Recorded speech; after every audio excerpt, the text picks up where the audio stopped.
Ημέν υπείων στρώτων, είδε πέσδων, είδε νάων, φέσε πήγαν μέλαιναν, έμενε κάλιστον.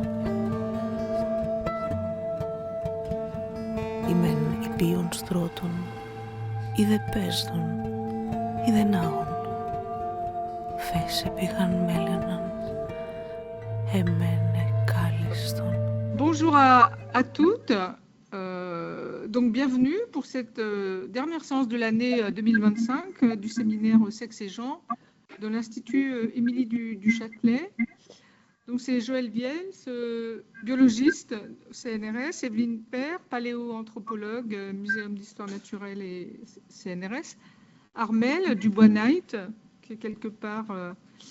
Voilà, professeur à l'Université Paris 8, spécialiste de civilisation britannique et d'histoire des idées.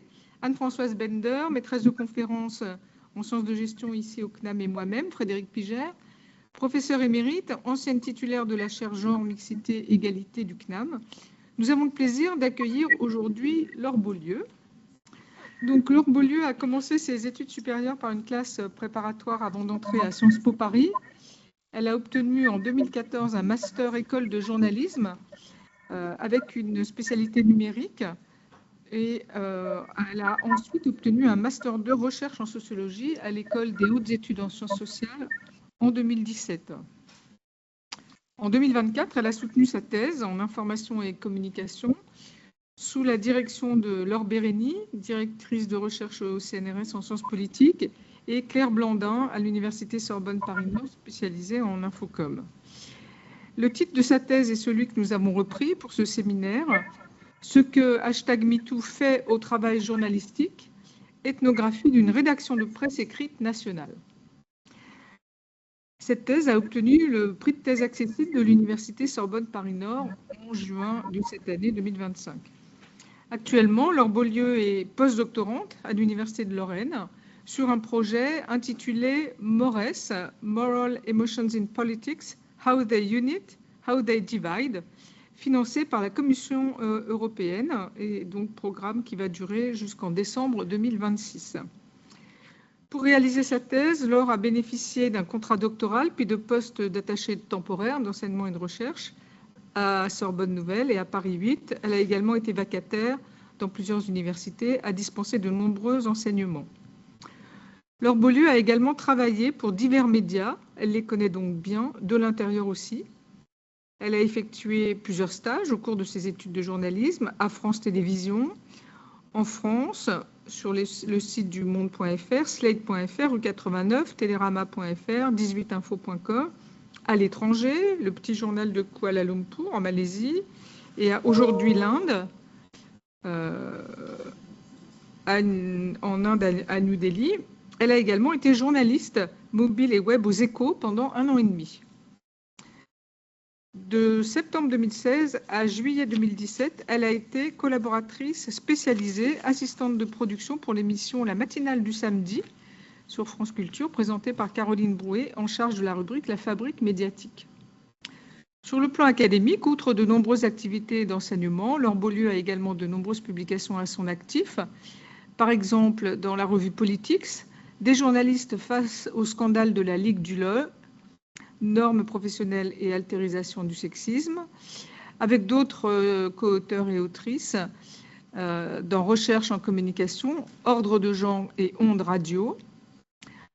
Autre exemple, dans Les enjeux de l'information et de la communication, tension entre deux conceptions du journalisme lors de la publication d'une tribune antiféministe en 2018. Laure Beaulieu est également autrice de chapitres dans des ouvrages collectifs et de nombreuses communications à des congrès. Elle a participé et participe enfin à différents projets collectifs, dont celui du groupe radio du Global Media Monitoring Project, un projet mondial de monitorage des métiers en 2020 et 2025. Ce groupe constitue une enquête de référence sur la place des femmes dans les médias d'information. Voilà, donc bienvenue à ce séminaire et je vous laisse la parole. Merci beaucoup.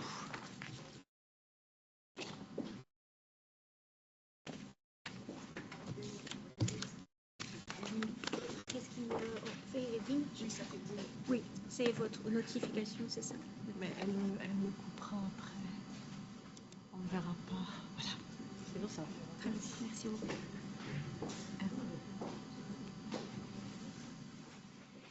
Merci beaucoup pour cette présentation et merci beaucoup pour votre invitation à ce séminaire.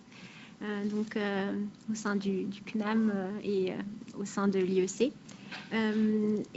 Merci aussi de me permettre de vous présenter mon travail cet après-midi. J'ai donc soutenu ma thèse, merci beaucoup de l'avoir rappelé, le 13 décembre. D'accord. Alors, je vais essayer de parler plus fort, c'est un de mes problèmes. Ouais, il marche très bien normalement, donc est-ce que là ça va ou encore un peu plus ? Ça va, ok, d'accord. Je suis désolée pour les personnes qui sont là, je ne peux pas vraiment vous voir, et donc vous regardez, mais je vais faire de mon mieux. Donc, j'ai soutenu ma thèse. N'hésitez pas à me dire si jamais je baisse la voix. Ma thèse intitulée « Ce que MeToo fait au travail journalistique, ethnographie d'une rédaction de presse écrite nationale » il y a environ un an, le 13 décembre 2024. Et donc, je l'ai réalisée sous la direction de la politiste Laure Bérény et de l'historienne Claire Blandin. Cette thèse, elle est organisée en 9 chapitres et elle étudie au prisme du genre, dans le contexte spécifique post-MeToo, un média de presse écrite nationale qui est dominant dans le champ journalistique français, que j'ai renommé, en raison de ma politique d'anonymisation, le journal, donc avec un J majuscule. Et donc, ce travail, qui est un travail monographique, examine en quoi ce moment historique de diffusion et de relégitimation des idées féministes, notamment sur la question des violences sexistes et sexuelles, façonne l'organisation de la rédaction, les routines de travail et les contenus publiés par les journalistes du journal. Je vais faire un bref rappel de ce que j'entends par le moment MeToo, en rappelant son point de départ. Aux États-Unis, donc, ce moment MeToo, selon le terme qu'ont utilisé Bibia Pavard et ses co-auteurs dans leur ouvrage de 2020, a débuté au cœur de rédactions, donc la rédaction du New York Times et du New Yorker aux États-Unis, qui ont publié au début du mois d'octobre 2017 des enquêtes, où des femmes accusaient le producteur de cinéma Harvey Weinstein de harcèlement sexuel, d'agression sexuelle et de viol. Ce moment désigne donc une séquence historique encore en cours où les révélations de violences sexistes et sexuelles, à partir de là, je dirais VSS, quand je parlerai de ces violences pour essayer de fluidifier un peu mon discours, se multiplient sur les réseaux sociaux numériques et dans les médias dans différents pays du monde. C'est-à-dire qu'après ces publications journalistiques, des femmes vivant dans différents espaces géographiques ont dénoncé sur ces réseaux sociaux numériques les violences sexuelles qu'elles ont subies en utilisant différents hashtags, dont le hashtag MeToo, employé par l'actrice Alyssa Milano en 2017 et qui en fait avait été inventé 10 ans plus tôt par la féministe new-yorkaise Tarana Burke. Pour revenir à la thèse, donc, elle essaye de montrer que le contexte post-MeToo conduit une organisation de presse comme le journal à manifester son adhésion à la nouvelle norme féministe en train de naître dans ce contexte. Cette recherche questionne la spécificité d'une entreprise de presse face à ce moment particulier et essaie de comprendre en quoi ce type d'organisation se différencie d'entreprises, comme ont pu les étudier les sociologues Cécile Guillaume et Sophie Pochic, ou bien d'administration publique, comme ont pu le faire aussi d'autres chercheuses, comme Catherine Marie par exemple, qui sont évidemment ces entreprises et ces administrations publiques aussi engagées dans la démonstration de leur loyauté à des normes de responsabilité éthique et de progressisme politique à l'ère de ce que Laure Bérény appelle le capitalisme responsable. Ce doctorat vise en outre, en analysant cette rédaction de presse écrite nationale, à mettre au jour les conséquences de ce moment MeToo sur la profession de journaliste et plus particulièrement sur la définition des normes et pratiques professionnelles et sur les modèles d'excellence professionnelle. En ce sens, elle s'inscrit dans la lignée des travaux qui cherchent à définir la profession en s'intéressant à ces pratiques et à ces normes dans la lignée de Cyril Lemieux. Je ne m'intéresse donc pas prioritairement aux représentations médiatiques du genre et des féminismes, comme l'ont fait certains travaux, mais je m'intéresse au processus de production au prisme du genre, autrement dit, la manière dont sont prises les décisions éditoriales au sein du journal et dont s'organise le travail à l'intérieur de la rédaction. D'un point de vue épistémologique, ce travail s'inscrit dans ce que j'appellerais les sciences sociales genrées du journalisme, avec une attention particulière pour les organisations, l'organisation du travail, les normes et pratiques professionnelles, je l'ai dit, mais aussi les réceptions des idées politiques, en l'occurrence ici, la réception des idées féministes.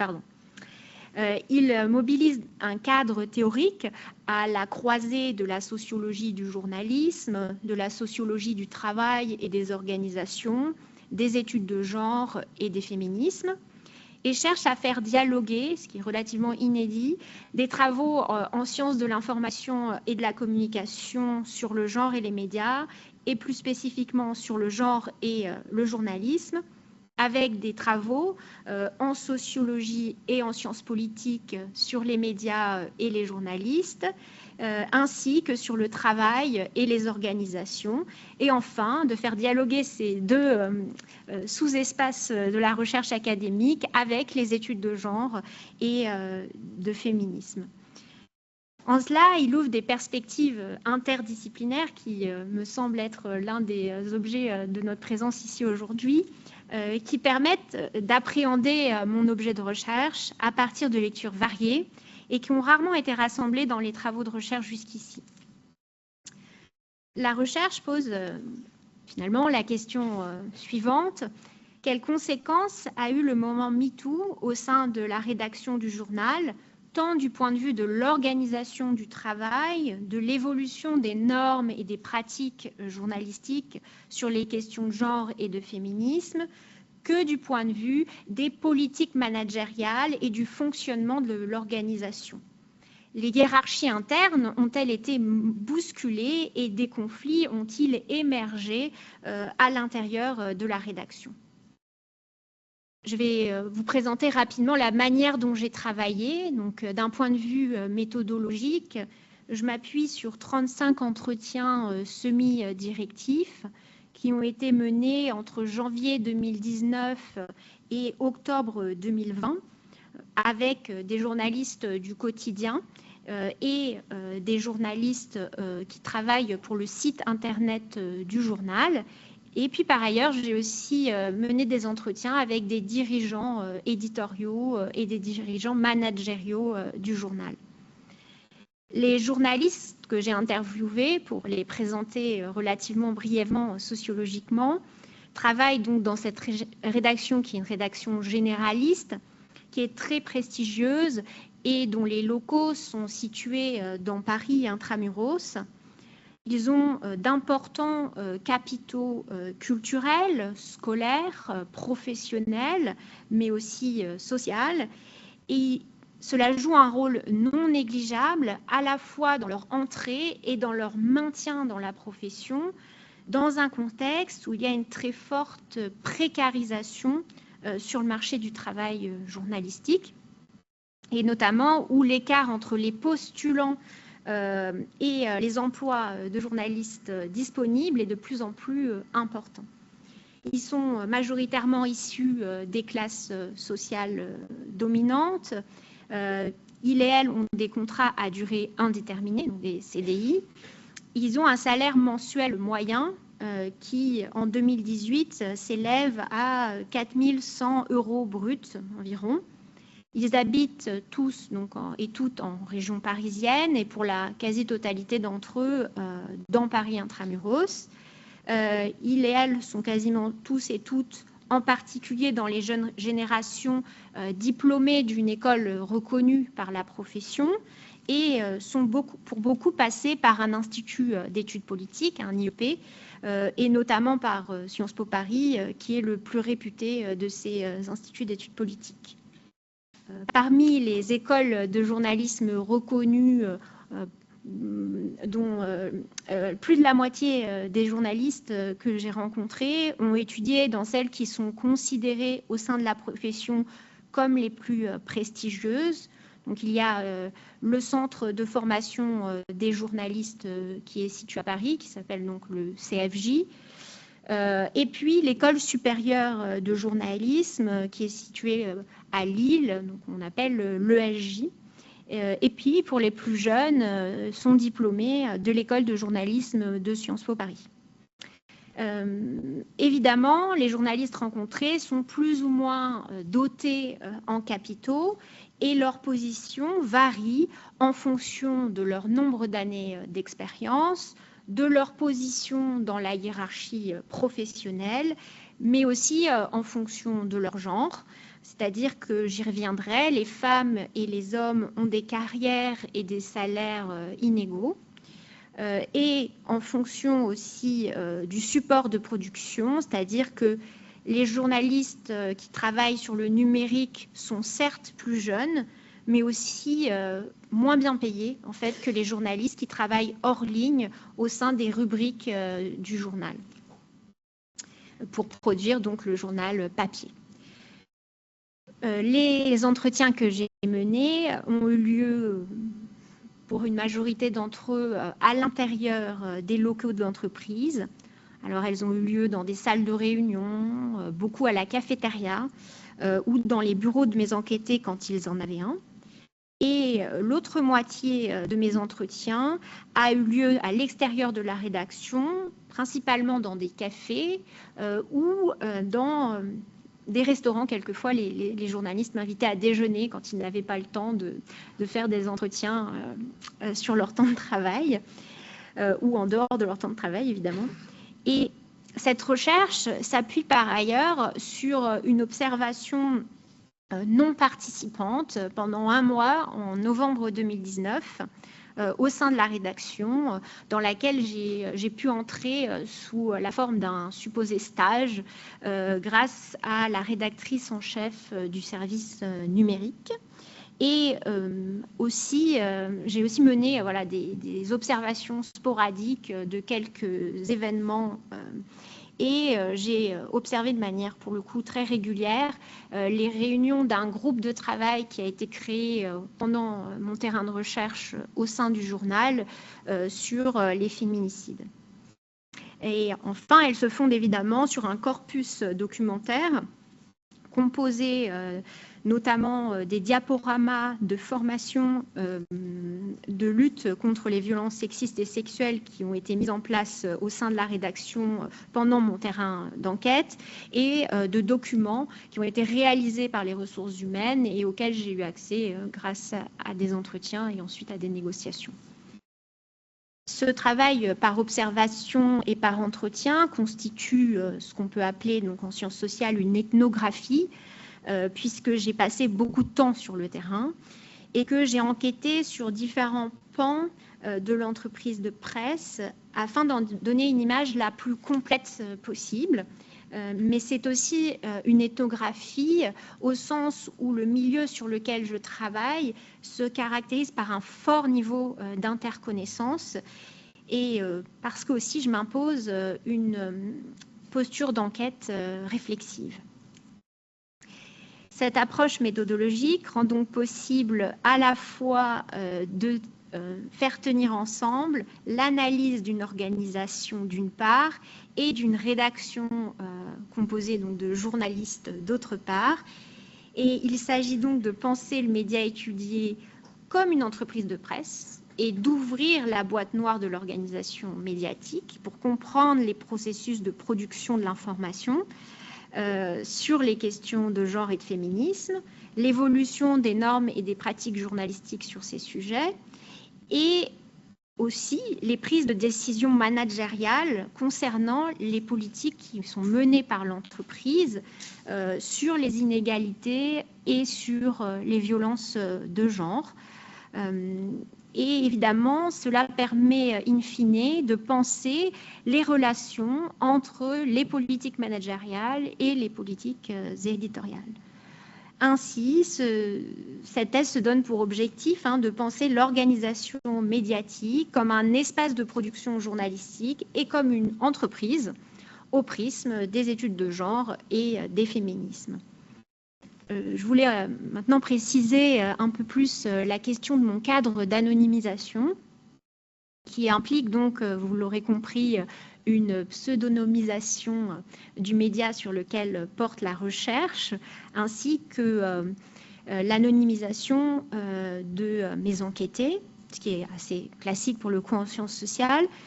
Mais j'ai mis aussi en place d'autres précautions pour l'anonymisation des personnes. Je ne donne pas ou je modifie des informations qui sont susceptibles de rendre identifiables les personnes dont je parle en croisant des informations, voire je renonce dans certains cas à publier certains propos ou certaines informations quand ça risque d'être trop dangereux pour la personne en question. Et ce cadre d'anonymisation permet que ma recherche n'apparaisse pas directement dans les requêtes de moteurs de recherche. Donc c'est une des premières justifications. La deuxième justification, c'est celle de me protéger en tant que chercheuse des risques d'attaque en diffamation et de cyberharcèlement d'autre part, de la part d'individus hostiles à mes propos et ou à mon positionnement intellectuel et académique. Il s'agit évidemment en troisième lieu de protéger mes enquêtés dans leurs entreprises, mais aussi dans leur entre-soi professionnel et auprès de leurs collègues, et de ne pas influer négativement sur leur réputation professionnelle.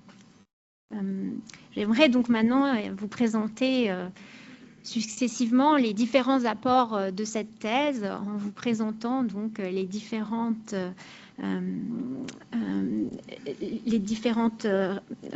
conclusions académiques des chapitres qui sont progressivement présentés dans la thèse.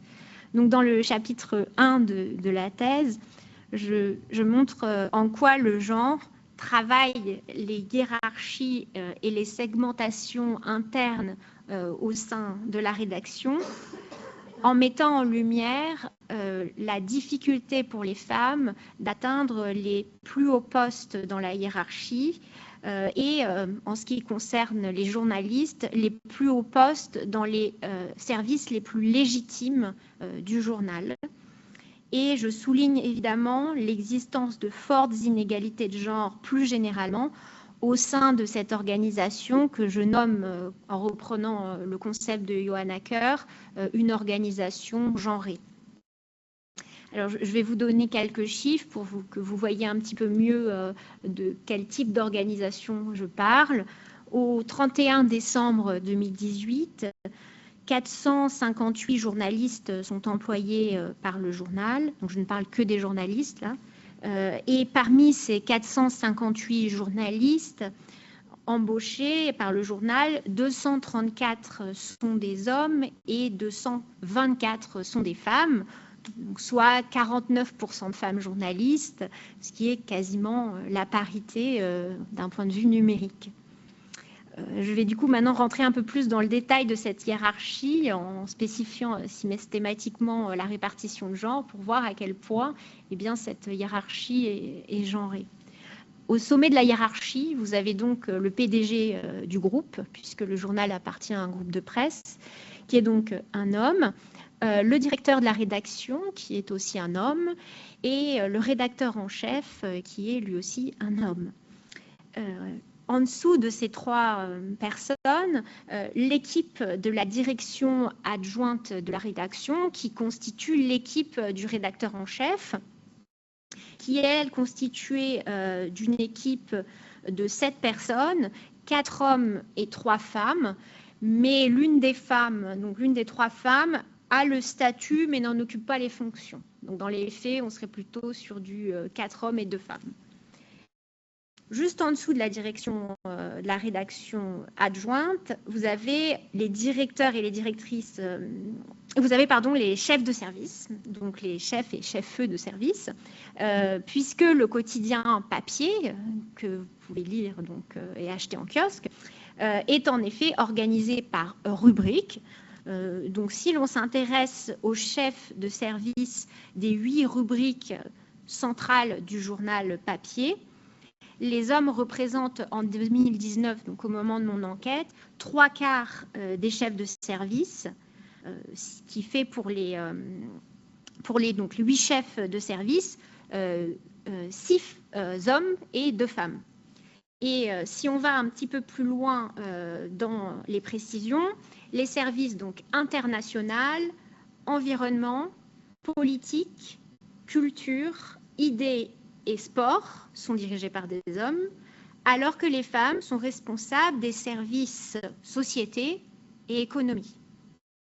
Ainsi, l'ensemble des services qui sont dits régaliens, c'est un jargon utilisé dans la rédaction qui fait référence aussi au monde politique, évidemment, mais qui sont donc les plus prestigieux et les plus convoités. Donc là, je parle de l'international, du service idée, du service politique et du service écologie, qui est doté d'une place très légitime au journal. À l'exception très notable de l'économie à ce moment-là, sont tous dirigés par des hommes journalistes. Si l'on descend encore d'un cran, c'est-à-dire que l'on va voir les chefs et chefs de service adjointes, on observe que les femmes chefs de service, donc j'ai dit qu'il y en avait 2, se dotent d'adjoints hommes, alors que les chefs hommes sont accompagnés, eux, d'une équipe paritaire d'adjoints et d'adjointes. Ainsi, il y a dans les 8 rubriques 15 chefs et chefs de rubriques adjointes, et il y en a donc 10 qui sont des hommes et 5 qui sont des femmes, soit 33% de femmes chez ces chefs adjointes. Même si donc la représentation des femmes est plus importante à cette strate hiérarchique, la place des femmes chefs de service adjointes reste minoritaire. Au sein du journal papier existe aussi ce que j'appelle des sous-services, qui n'ont pas vraiment de nom, mais que j'appellerais comme ça, qui sont dirigés par donc une sorte de chef ou cheffe de ce sous-service. Et dans ce cas-là, la répartition femmes-hommes est de 5 femmes pour 2 hommes, soit une surreprésentation des femmes dans cette strate de la hiérarchie. Les chefs, eux, sont donc chargés de rubriques qui n'en sont pas vraiment, ou en tout cas qui n'ont pas le même statut dans la hiérarchie professionnelle que les 8 rubriques traditionnelles que j'ai évoquées tout à l'heure. Et les hommes sont surreprésentés parmi les positions professionnelles les plus en vue et les plus légitimes. Je ne suis pas la première à trouver ce type de hiérarchisation de genre au sein d'organisations. C'est vrai que là, on est sur un modèle assez classique, on va dire. Ce qui est intéressant, c'est que, hormis donc les journalistes du quotidien papier, le journal est aussi composé d'un média en ligne, donc un site d'information généraliste, qui n'est pas organisé de la même manière que le journal papier, puisqu'il n'y a pas de rubrique. Donc les journalistes sont tous des généralistes, et que l'équipe du site du journal est composée, à l'époque de mon enquête de terrain, de 40 à 50 journalistes. Donc ça représente quand même beaucoup de personnes.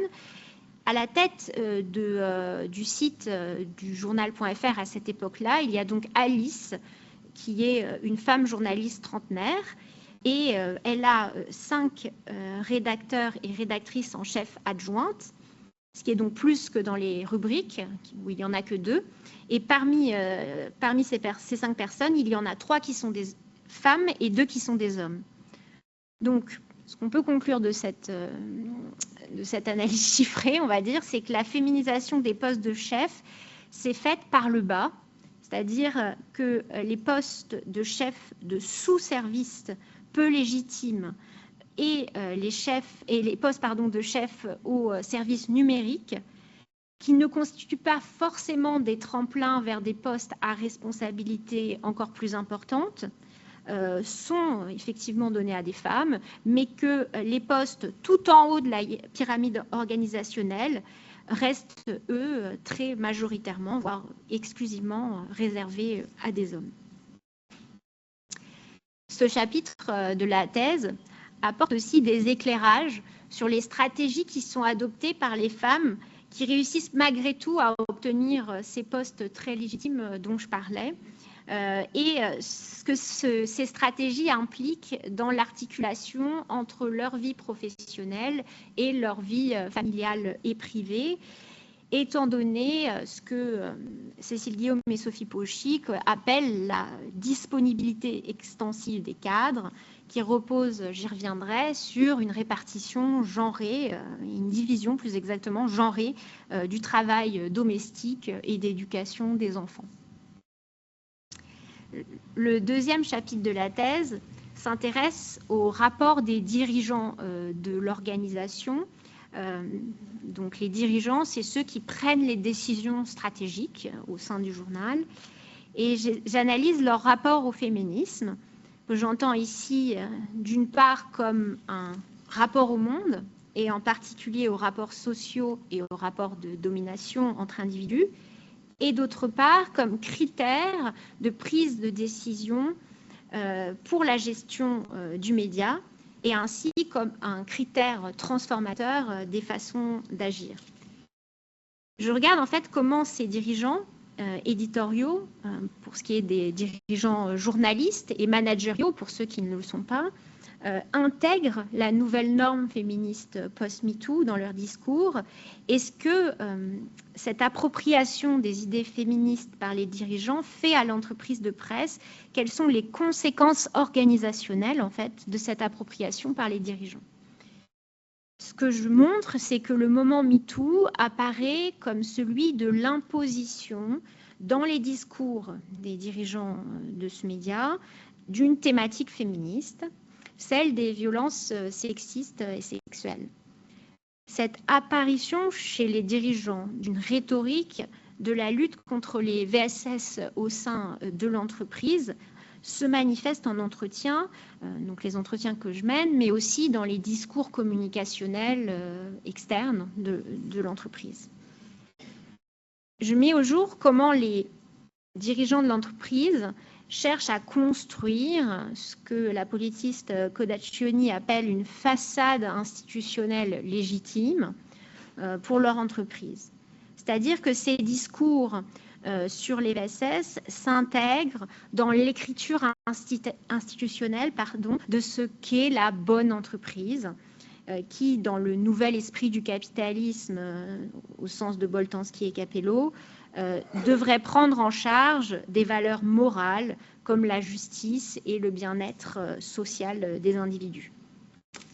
Pour la chercheuse Sarah Ahmed, ces discours qui sont portés par les dirigeants de l'entreprise sont ce qu'elle appelle des Institutional Speech Acts, c'est-à-dire des déclarations sur ou au nom d'une institution qui fonctionnent comme des formes de fierté organisationnelle. En anglais, c'est organizational pride, et qui permettent à l'entreprise de se promouvoir, de s'adjurer la bonne image.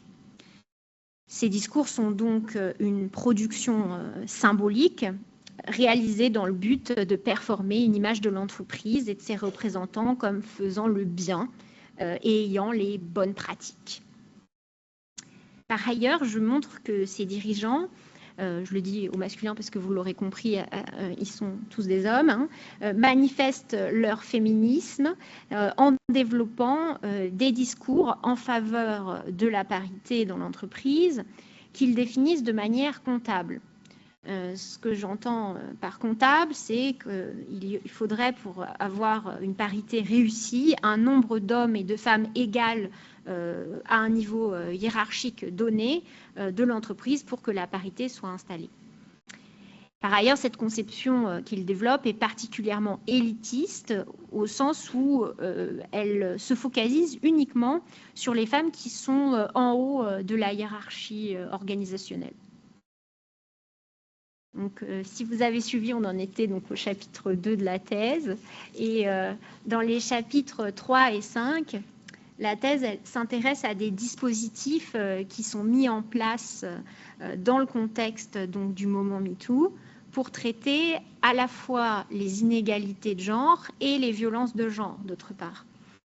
Donc, il y a une politique d'égalité professionnelle qui est mise en place à partir de 2015. Donc, quand j'arrive dans la rédaction, ça fait déjà 4 ans que cette politique est mise en œuvre, qui vise à 2 choses. Un rattrapage des écarts de salaire entre les femmes et les hommes de la rédaction, et d'autre part, à favoriser la promotion des femmes à des postes dans la hiérarchie. L'enquête met en lumière que ce dispositif d'égalité professionnelle, qui est mis en place dans la rédaction sous l'impulsion de la direction, et dans un contexte, je n'aurai pas le temps vraiment d'évoquer, mais de renforcement du cadre juridique français en matière d'égalité professionnelle, concerne exclusivement les personnes, les femmes dans la hiérarchie. En 2019, donc au moment où je mène mon enquête, le processus de rattrapage salarial est bien avancé dans l'entreprise. Selon les chiffres de la direction du journal, donc celles qui sont réalisées par le service des ressources humaines, en prenant en compte ce qu'ils appellent la prime de fonction des chefs, c'est-à-dire la prime qui s'ajoute au salaire des personnes qui sont dans la hiérarchie et qui est liée à leur statut. L'écart entre l'ensemble des salaires est passé entre les femmes et les hommes, entre l'ensemble des salaires des femmes et des hommes journalistes dans la rédaction est passé de 4,3% en faveur des hommes à 3% en 2018, soit 1,3 de différence en 3 ans du coup. On note donc un resserrement de cet écart, évidemment, mais aussi un écart qui est faible par rapport à la moyenne nationale française.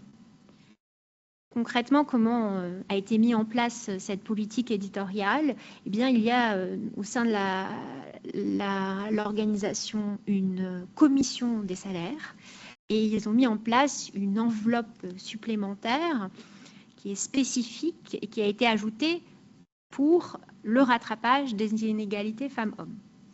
Et lors de mes entretiens, seules des femmes qui ont des postes dans la rédaction m'ont indiqué avoir été augmentées par cette commission des salaires depuis 2015. Donc, je n'ai pas des chiffres précis, mais ce que je sais, c'est que la totalité des personnes qui ont eu accès à cette politique de rattrapage étaient des femmes qui avaient un statut de chef. On pourrait y revenir si vous voulez, ça s'explique par différentes choses. L'autre pan principal de cette politique, c'est la promotion donc, de femmes journalistes à des postes de chefs et de dirigeantes. En 2019, quand on regarde les chiffres, il y a 57 hommes et 54 femmes qui sont considérés comme étant des chefs par le service des ressources humaines. Mais en fait, par rapport à ce que je vous ai dit plus tôt, ça regroupe des personnes qui ont des niveaux hiérarchiques très divers, puisque, comme je l'ai dit, les femmes sont très représentées dans des postes d'adjointes aux chefs de service, alors que les hommes vont être surreprésentés dans les postes les plus en vue, les plus légitimes au sein de la rédaction. En revanche, on note que depuis 2015, le nombre de femmes dans des postes d'encadrement a augmenté, malgré tout, selon toujours les chiffres des ressources humaines.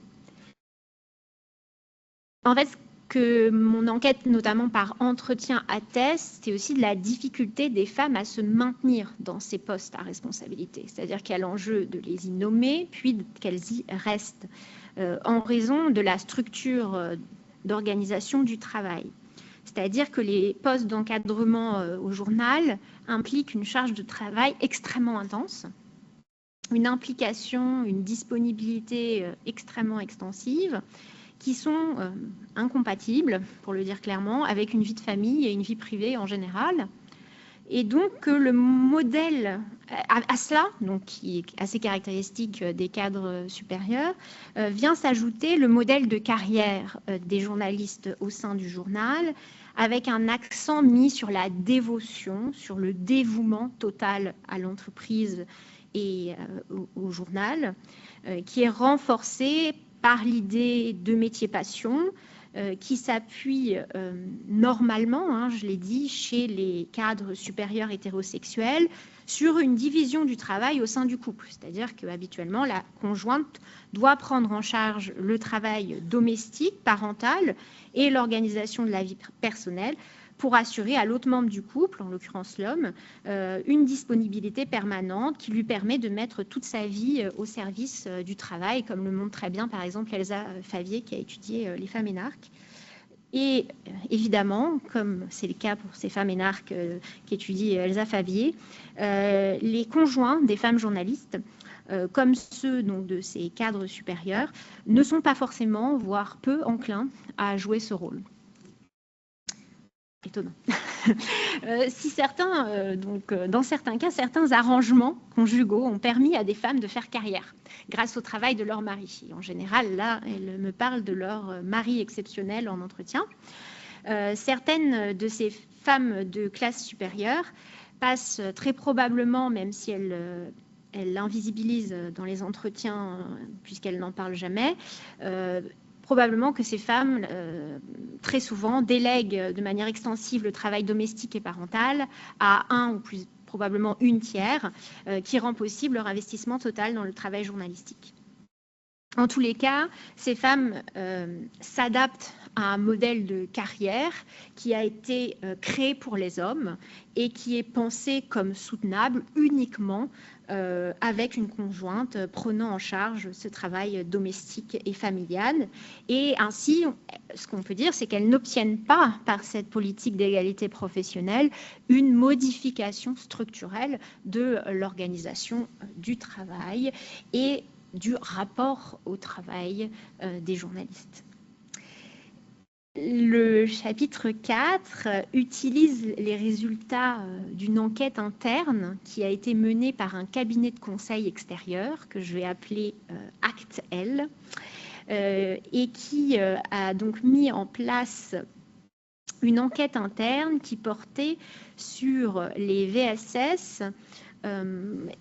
Parallèlement à cette enquête interne menée via un questionnaire en ligne qui a été envoyé fin 2018 à l'ensemble des salariés journalistes et non journalistes autour de leur vécu dans le cadre du travail, j'ai mené, moi, en parallèle, et juste après, en fait, la passation de ce questionnaire au sein de l'entreprise, des entretiens avec donc des femmes et des hommes journalistes, et j'ai donc recueilli des données empiriques, ce qui me permet en fait dans ce chapitre de la thèse de démontrer l'ampleur des violences sexistes et sexuelles qui sont quasi exclusivement contre des femmes au sein de l'organisation.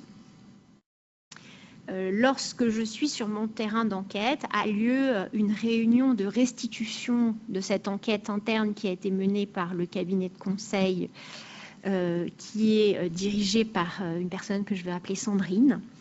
Et donc, en mars 2019, dans une salle comble, comme le racontent mes enquêtés, puisque je n'ai pas été invitée à cette restitution, à l'aide d'un PowerPoint, La responsable de ce cabinet de conseil, Sandrine, qui est accompagnée du directeur du journal et du PDG du groupe, présente les résultats.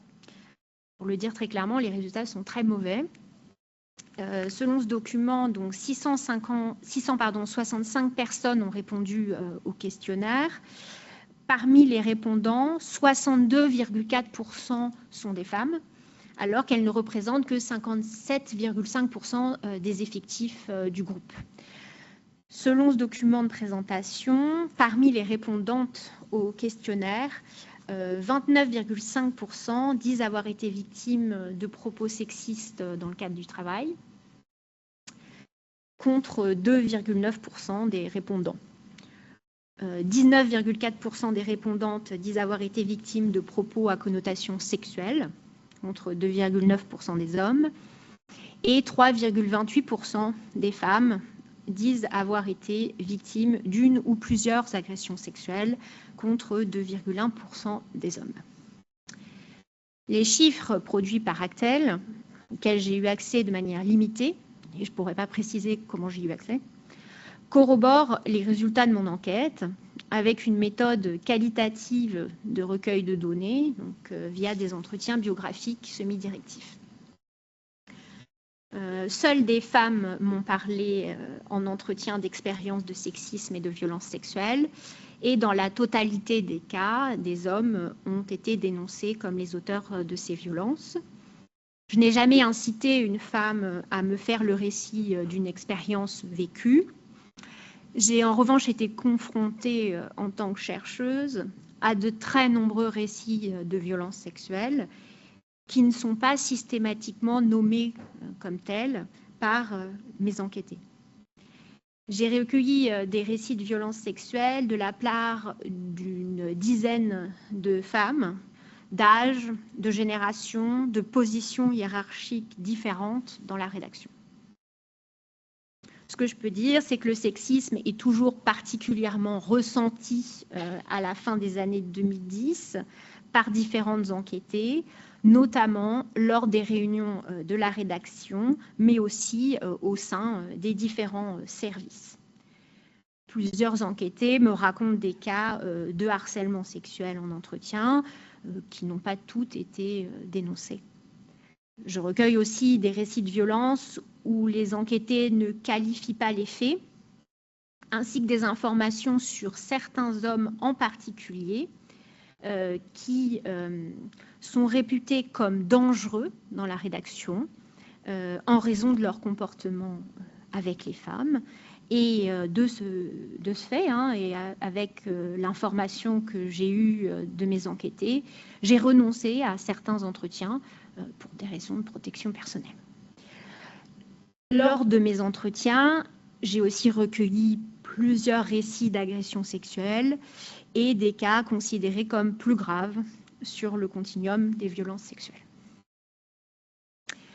Ce terrain d'enquête et l'ensemble des récits de violences situés à différents endroits du continuum dressent un portrait de la rédaction comme un lieu où les violences sexistes et sexuelles sont particulièrement présentes.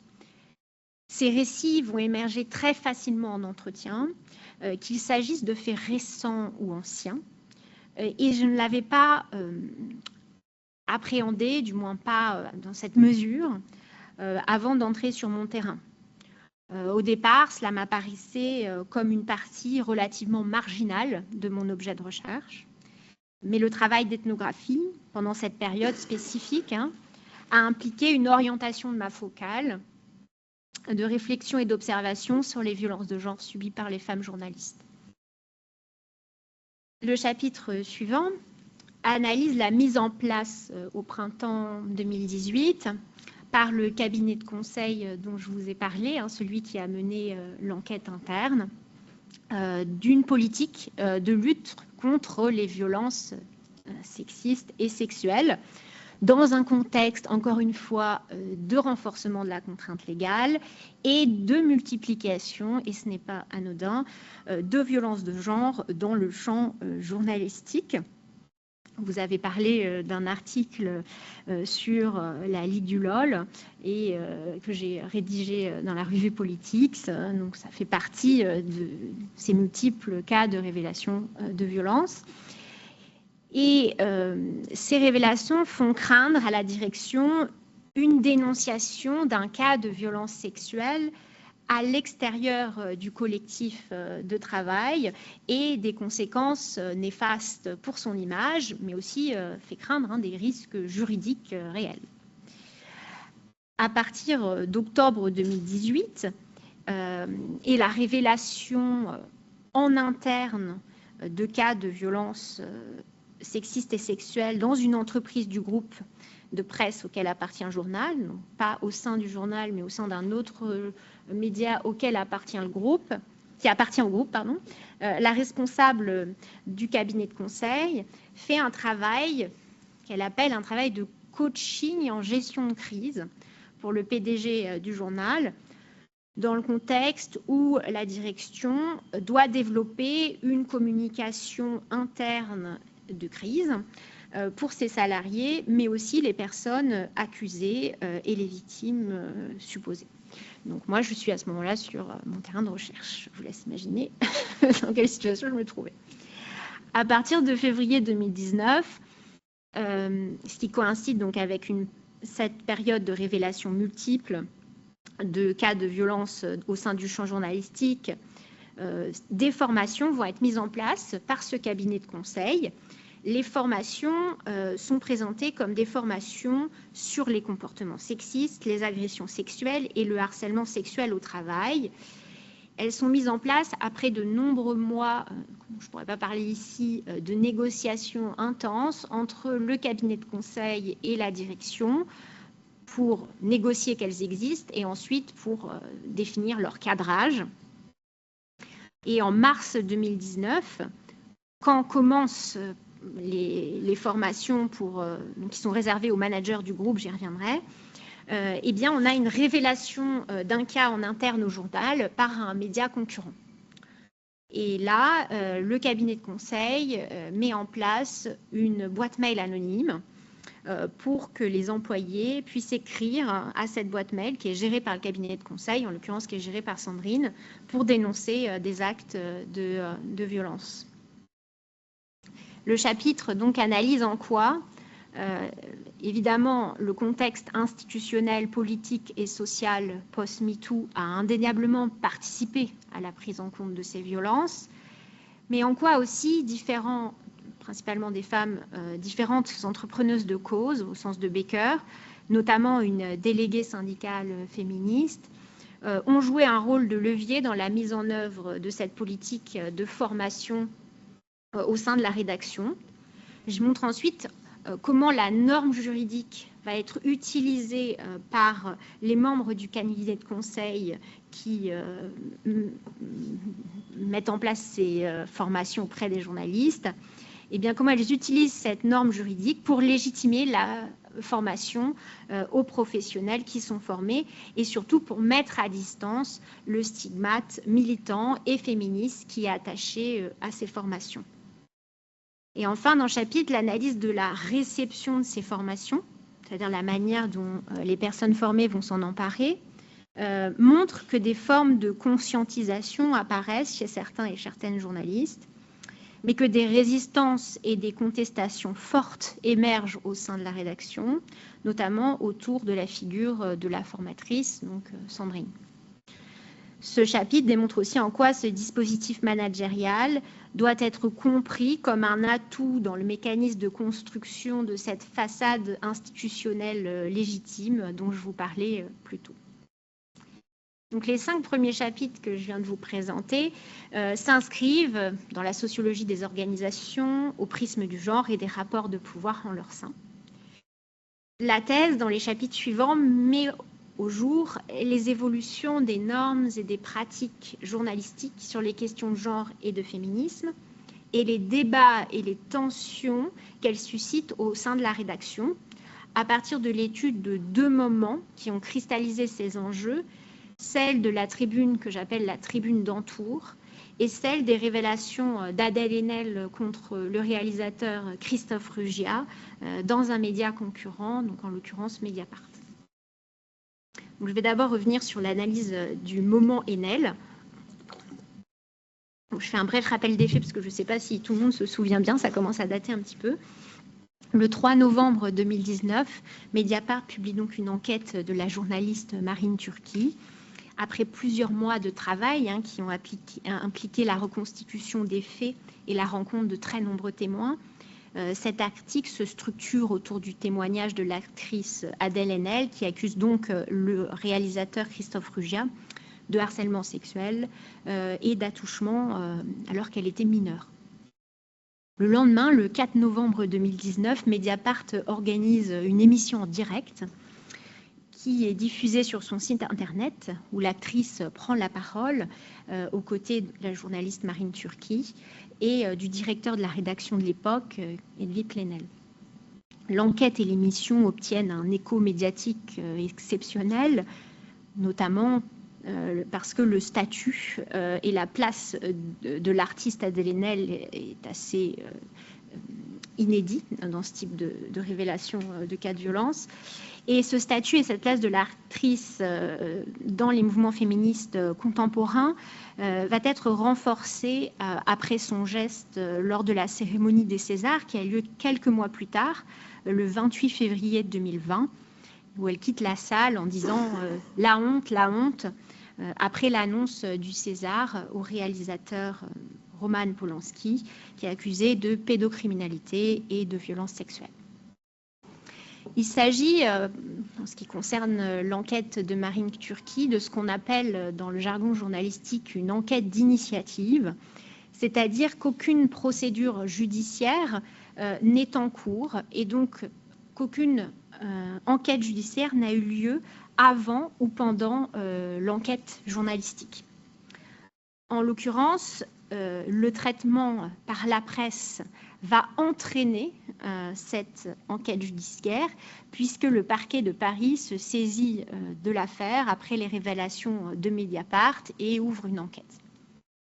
Donc, ceci étant dit, je vais replacer un peu mon enquête dans ce moment médiatique puisque le 4 novembre, eh bien, moi, je commence une observation non participante au journal et j'ai donc la chance d'être au bon moment, au bon endroit, ce que je n'aurais pas pu anticiper. Ce que j'appelle ce hasard heureux me permet de réaliser une ethnographie des réactions des journalistes à cet événement, ainsi que des discussions éditoriales autour de ce traitement. J'assiste donc aux réactions des journalistes au sein du service numérique et à leurs discussions sur le traitement par les journalistes papier de l'affaire. En août, je suis présente quelques jours plus tard à une réunion de la rédaction du service numérique où le sujet va occuper une place centrale.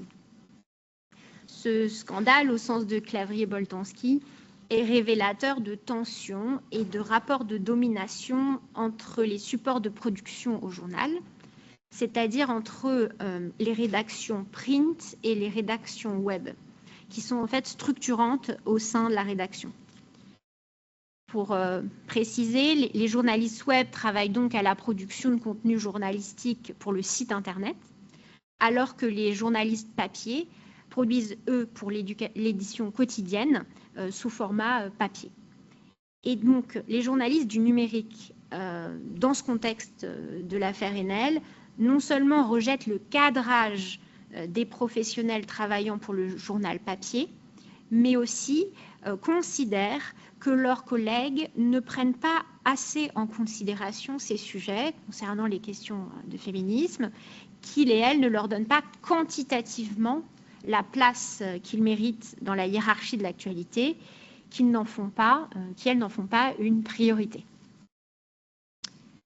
Ce chapitre révèle aussi en quoi la domination du média étudié, donc le journal, dans le champ journalistique est fragilisée par la montée en puissance du pure player Mediapart, qui s'impose dans ce moment MeToo comme l'organe de presse d'avant-garde sur les enquêtes d'initiative sur les violences sexuelles, dont la publication de l'enquête de Marine Turki est un très bon exemple. Aucune production journalistique de cette envergure n'a émergé au sein de la rédaction du journal, malgré l'existence, je vais y revenir, d'un groupe de travail qui a été mis en place par la direction juste après le déclenchement du moment MeToo par la direction du journal. La publication de cette enquête par Marine Turki implique donc en interne au journal un questionnement des journalistes sur le positionnement concurrentiel du journal au sein de l'espace journalistique. Le journal veut conserver son statut de média de référence et veut apparaître comme à la pointe sur les traitements de ces sujets. Mais cela s'avère particulièrement compliqué en raison des faibles moyens matériels pour l'investigation sur les violences de genre, mais aussi parce que le modèle d'excellence journalistique dominant au journal ne donne pas une place centrale à l'investigation. Je pourrais préciser si vous voulez. Contrairement donc au modèle du pure player Mediapart, qui a mis en place à la fois une organisation du travail et des pratiques professionnelles distinctives, qui sont un des facteurs de son succès et qui rendent possible la publication d'enquêtes d'initiative par ces journalistes sur ces questions. Le chapitre suivant analyse donc ce que j'appelle le moment d'entour, c'est-à-dire celui de la publication par le journal, pour le coup cette fois, début janvier 2018, d'une tribune collective signée par un collectif d'une centaine de femmes, dont une actrice célèbre française, qui porte le titre notamment du refus de cette... qui tourne autour de la question de la liberté d'importuner. Cette tribune peut être considérée comme participant à la nébuleuse complexe des antiféminismes, au sens de Christine Barr, au sens où l'argumentaire de ces autrices s'organise autour de l'idée, je cite, que les inégalités de genre ayant disparu, les nouveaux droits des femmes seraient des privilèges, créant de nouvelles inégalités à l'encontre des hommes. Cette analyse, au sein de ce chapitre, révèle au sein de la rédaction des formes différenciées d'appropriation des idées féministes par les membres de la rédaction, qui s'articulent à des conceptions différenciées de l'excellence journalistique. Et je mets en avant deux modèles distincts de rapport au journalisme et à l'objectivité.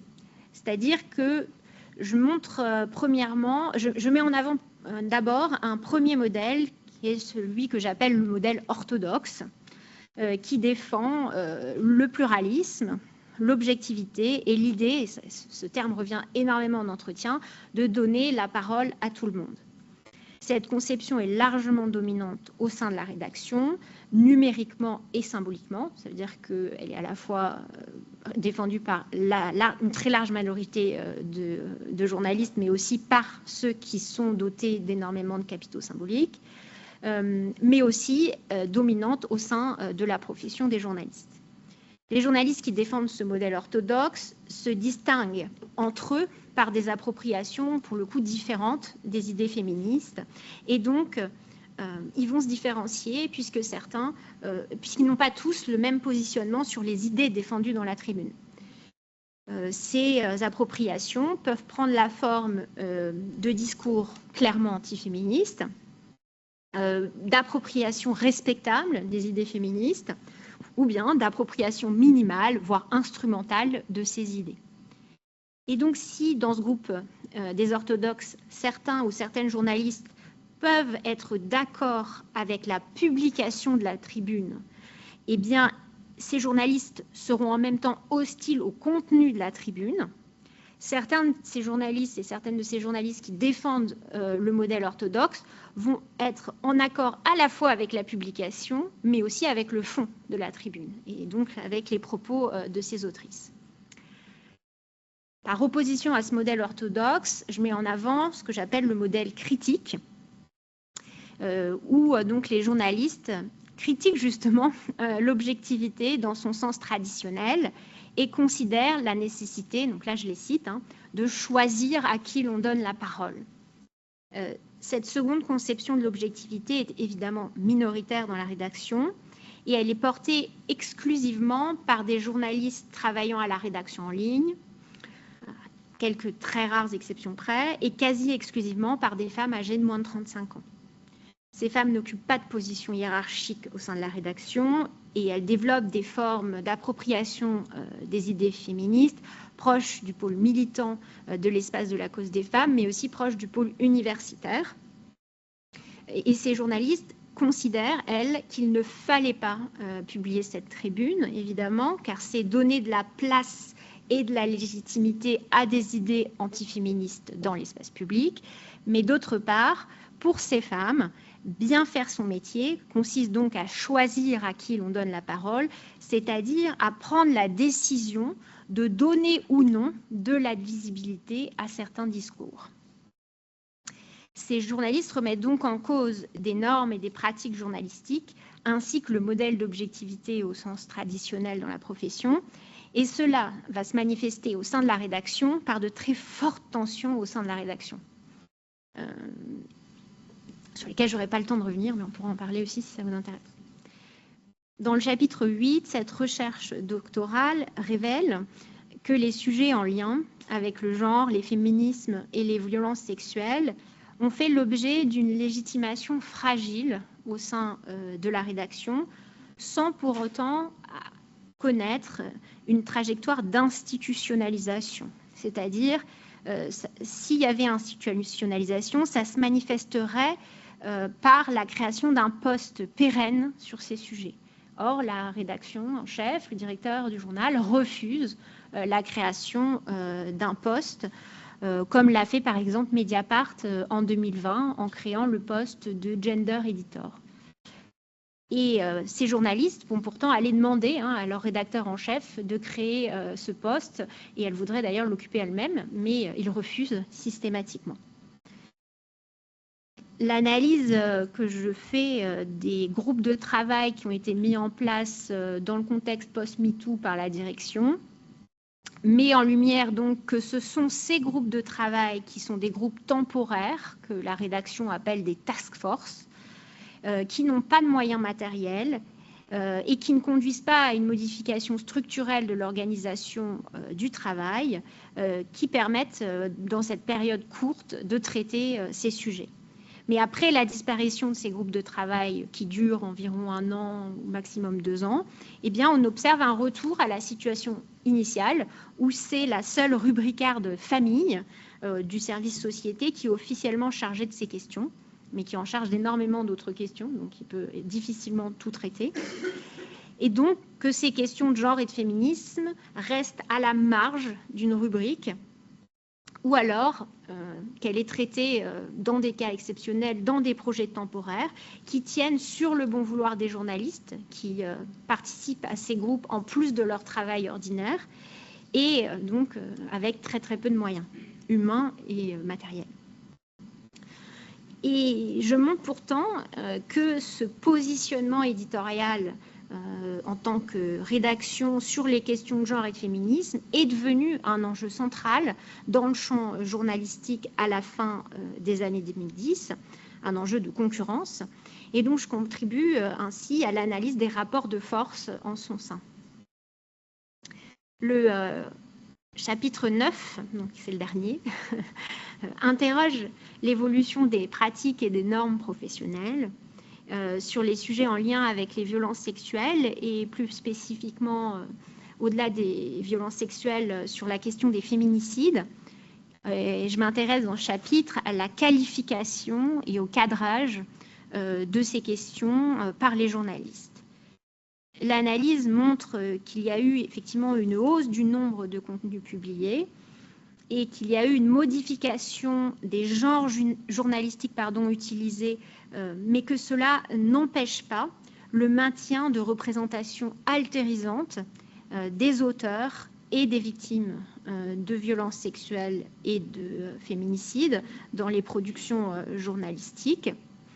et que ces productions journalistiques continuent de tenir à distance les savoirs féministes et les savoirs en sciences sociales sur ces sujets.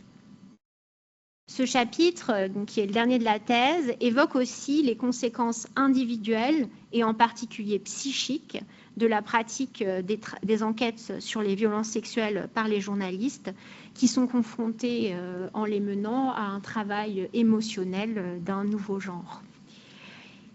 Cette thèse a donc permis de montrer le rôle structurant des questions de genre et de féminisme dans les rapports de force et les mécanismes de concurrence au sein du champ journalistique à la fin des années 2010.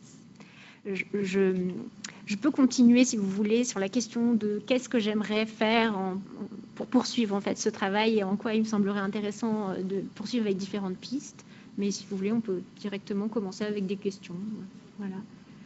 C'est à vous de voir ce que vous préférez. Comme vous voulez. Je ne sais pas si je suis... OK. Pardon, d'accord. Donc, ce que j'ai un peu montré en filigrane, c'est combien Mediapart apparaît dans une position de leader, ou pour le dire autrement, de first setter, du point de vue des pratiques et des normes journalistiques sur les sujets de genre et de féminisme dans la période qui m'intéresse. Et donc, il s'agirait, dans la prolongation de ce travail doctoral, d'interroger le positionnement du pure player et les effets de son traitement des personnes minorisées en raison de leur genre et ou de leur race sur le champ journalistique français, en comparant avec mes matériaux sur le journal. C'est-à-dire essayer de faire une enquête aussi à Mediapart pour essayer de voir comment ces pratiques qui sont mises en place au sein du pure player ont une influence dans l'ensemble du champ journalistique. Ce premier prolongement viserait plus largement à questionner, et ça pose une autre question, la polarisation du champ journalistique sur les questions de genre et de féminisme depuis le début du mouvement MeToo, et à étudier la mise en opposition qui me semble de plus en plus saillante d'un groupe de médias cherchant à se présenter comme progressistes et d'un autre groupe de médias, de presse écrite, numérique, mais aussi audiovisuelle, qui cherchent au contraire à se positionner comme antiféministes, voire réactionnaires en termes de politique éditoriale. Il s'agirait d'interroger ce que ces positionnements éditoriaux impliquent en termes de redéfinition des rapports de force au sein du champ journalistique. Et pour cela, il faudrait interroger notamment des espaces où des professionnels du journalisme tiennent des discours sur leur conception de la profession et sur leur positionnement par rapport à leurs pairs de médias concurrents, mais aussi par rapport à leur appréhension des publics. Deuxièmement, cette thèse mériterait d'être prolongée pour aller plus loin dans l'analyse des rapports entre les professionnels du journalisme et les savoirs psychologiques. Ce travail s'est intéressé au travail émotionnel des journalistes traitant les violences sexuelles et les féminicides. Et il s'agirait cette fois de questionner le rôle de ces savoirs psychologiques dans les cadrages des productions sur les violences de genre, en approfondissant la question de la psychologisation de ces sujets, mais aussi d'analyser les liens entre les savoirs psychologiques et les discours des journalistes sur leur travail. Il s'agirait de répondre à la question suivante: dans quelle mesure les journalistes travaillant sur les violences de genre lisent les conséquences et les risques, dans certains cas, de leurs activités professionnelles sur eux et elles-mêmes, au prisme des connaissances psychologiques disponibles, en particulier le mécanisme du traumatisme vicariant. Il s'agirait de poser cette question en lien avec le modèle dominant d'excellence professionnelle qui s'articule autour du journalisme, donc détaché, neutre, sans émotion, et sa remise en cause partielle dans certains espaces du journalisme contemporain. Il serait par ailleurs intéressant, et comme on en a parlé d'ailleurs plus tôt, de comparer les résultats sur le journalisme, sur les violences de genre, avec des professionnels travaillant sur les conflits armés. Mais il serait enfin heuristique de lier ces problématiques avec celles posées par la recherche en sciences sociales sur les violences de genre et sur le travail émotionnel des chercheurs et des chercheuses sur ces sujets pour établir des parallèles éventuels entre ces deux professions.